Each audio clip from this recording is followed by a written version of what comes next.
Magandang araw sa iyo, Kuya John. Ako nga pala si Bimbim, 27 taong gulang.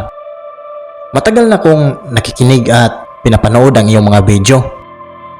Nakatira nga pala ako dito sa Tanza, Cavite. Matagal ko nang sinubaybayan ang iyong channel. Pero ngayon lang ako nagkakaroon ng lakas ng loob na ibahagi ang karanasang ito. Ang ikukwento ko ay tungkol sa isang biyahe ko sa bus noong 2023 na hanggang ngayon ay hindi ko pa rin maipaliwanag. Sa tuwing sumasakay ako ng provincial bus, bumabalik pa rin sa isip ko ang mga nangyayari noong gabing iyon. Nagtatrabaho ako noon sa Makati bilang encoder sa isang logistic company.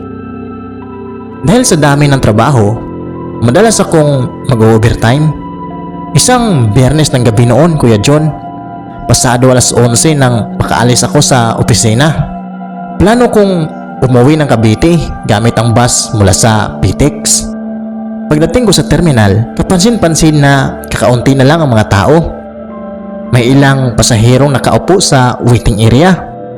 May mga natutulog na, nakasandal sa kanilang mga bag. At may ilan namang nakatitig lang sa cellphone. Nakahanap ako ng bus na papuntang Naik. Pag-akyat ko, halos bakante ang sasakyan. May matandang babae sa bandang harap, Kuya John. Isang lalaking naka-jacket sa gitna. At dalawang estudyanteng mukhang pagod na rin sa likuran. Umupo ako sa kaliwang bahagi, bandang gitna. Makalipas ang ilang minuto, umandar ang bus, Kuya John. Tahimik ang biyahe. Rinig ko lang ang ugong na makina at paminsan-minsang pag-click ng signal light tuwing liliko kami. Habang tumatakbo ang bus sa highway, napansin kong parang mas madilim kaysa karaniwan na paligid. Hindi naman burnout dahil may mga ilaw sa ilang establishmento. Pero pakiramdam ko, may kakaibang bigat ang gabi. Bandang alas 12:30, nakatulog ako ng bahagya. Nagising ako nang huminto ang bus. Akala ko may bababa. Pero pagtingin ko sa labas, wala akong nakitang terminal o waiting shed. Parang gilid lang ng kalsada. Paglingon ko sa harap, nakita kong may sumakay na babae. Nasa mga 30 siguro ang edad. Simple lang ang damit niya, Kuya John. Green na blouse at maong. May dala siyang itim na shoulder bag. Tahimik siyang naglalakad papasok at umupo sa hilera sa tapat ko. Hindi ko masyadong pinansin. Pagod na nga ako noon.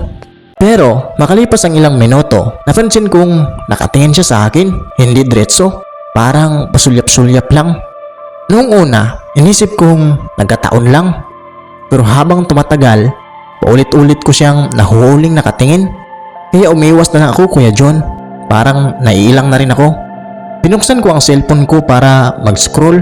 Maya-maya, napansin kong wala na yung dalawang estudyante sa likod. Hindi ko alam kung saan sila bumababa. Pati yung lalaki naka-jacket, wala na rin. Parang kami na lang ng matandang babae at ng bagong sakay. Tumingin ako sa orasan, Kuya John. Insaktong alas 12:48 ng madaling araw. Pakiramdam ko, matagal na kaming bumabiyahe pero parang hindi kami umaabante. Pareho na rin ang tanawin sa labas. Mahabang bakod, madilim na lote, parang ilang poste. Minsan may mga tindahan. Pagkatapos ay madilim ulit. Napansin ko ring tahimik ang driver. Karaniwan kasi may kausap na konduktor o may radyo. Pero noong gabing iyon, Kuya John, parang walang ibang tao sa harap. Nakita ko lang ang likod ng driver.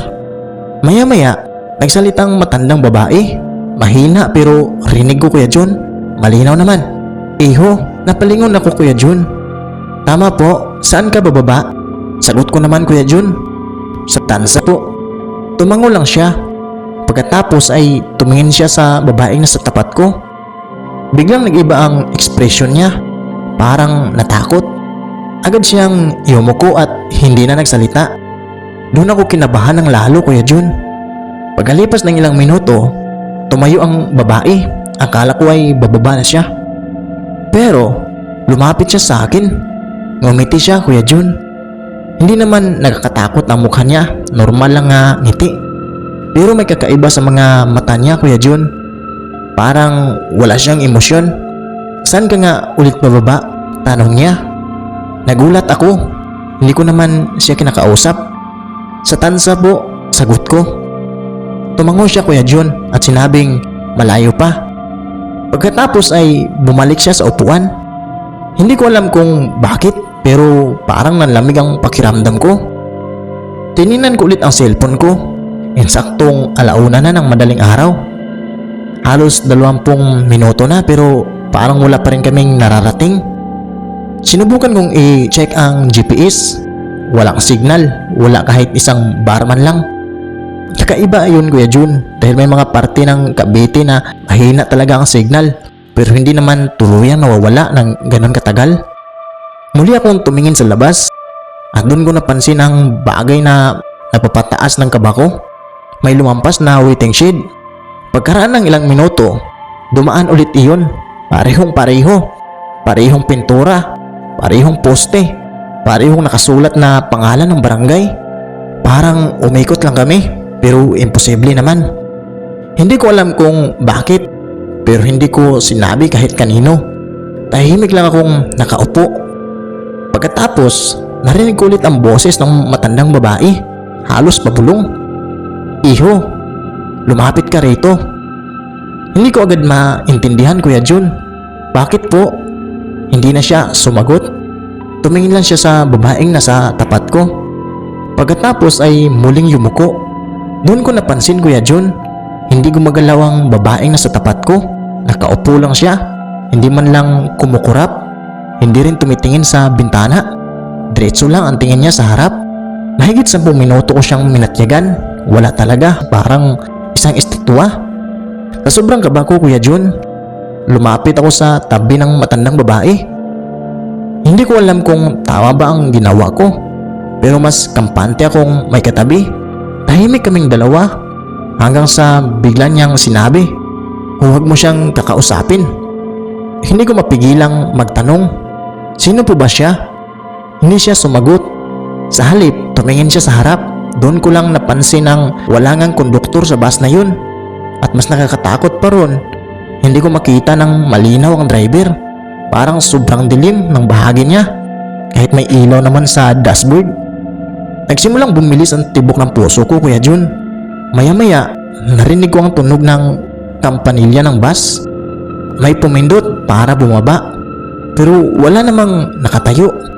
Bago tayo magpatuloy mga kaibigan, kung ikaw ay nandyan pa sa video na to, paki-comment lang ng nakakatakot Kuya Jun at kasabay ng iyong GCash number. Baka ikaw na ang susunod na manalo ng 1,000 pesos. Pero wala naman akong napansin na nakatayo. Paulit-ulit iyon na tumunog Kuya Jun. Pagkatapos ay tumayo ang isang babae. Dandahan siyang lumakad papunta sa harap.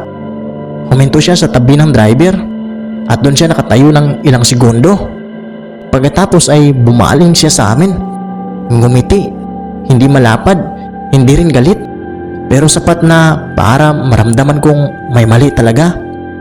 Pagkatapos ay bumaba siya Kuya Jun. Hindi bumakas ang ilaw sa pinto. Hindi rin ako nakakita ng babaan, pero nawala siya. Parang nilamon ng dilim sa labas. Pag-alis niya Kuya Jun, saka lang nagsalita ang matandang babae. Mahina, sabi pa niya, mabuti. Nagtanong ako sa kanya, ano pong ibig niyo sabihin? Hindi siya agad sumagot Kuya John. Pagkatapos ay tumingin siya sa akin. Nakita ka niya, lalong bumigat ang pakiramdam ko. Ano bang nangyari? Matagal bago siya nagsalita.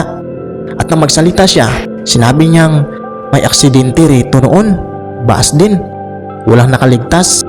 Napatingin ako sa paligid Kuya John. Hindi ko alam kung bakit, pero bigla kong napansin ang mga bakanting upuan. Parang may mga anino ng taong nakaupo. Hindi rin malinaw, hindi rin ako sigurado, pero sapat para manindig ang balahibo ko. Biglang umilaw ang cellphone ko Kuya John at pagtingin ko, may nakita akong signal. Kasabay noon ay pumasok ng isang text mula sa kapatid ko. Nasaan ka na? Halos 2:00 na. Napatingin ako sa oras Kuya John. Insaktong 2:00 ng madaling araw. Parang may nawalang mahigit 1 oras. Hindi ko maalala kung ano talagang nangyari ng panahong iyon. Doon ako tuluyang natakot. Pagkaraan ng ilang minuto, huminto ang bus sa tunay na terminal sa Tansa. May mga tao, may tindahan, may ilaw, normal lahat Kuya John. Parang walang nangyari. Mabilis akong bumaba dahil natakot na rin ako ng sobra. Paglingon ko para pasalamatan ng matandang babae, wala na siya Kuya John. Walang bakas, walang bumaba, walang lumalabas. Parang hindi siya naging pasahero. Napalunok ako noon Kuya John. Agad akong umuwi sa bahay at akala ko tapos na ang lahat.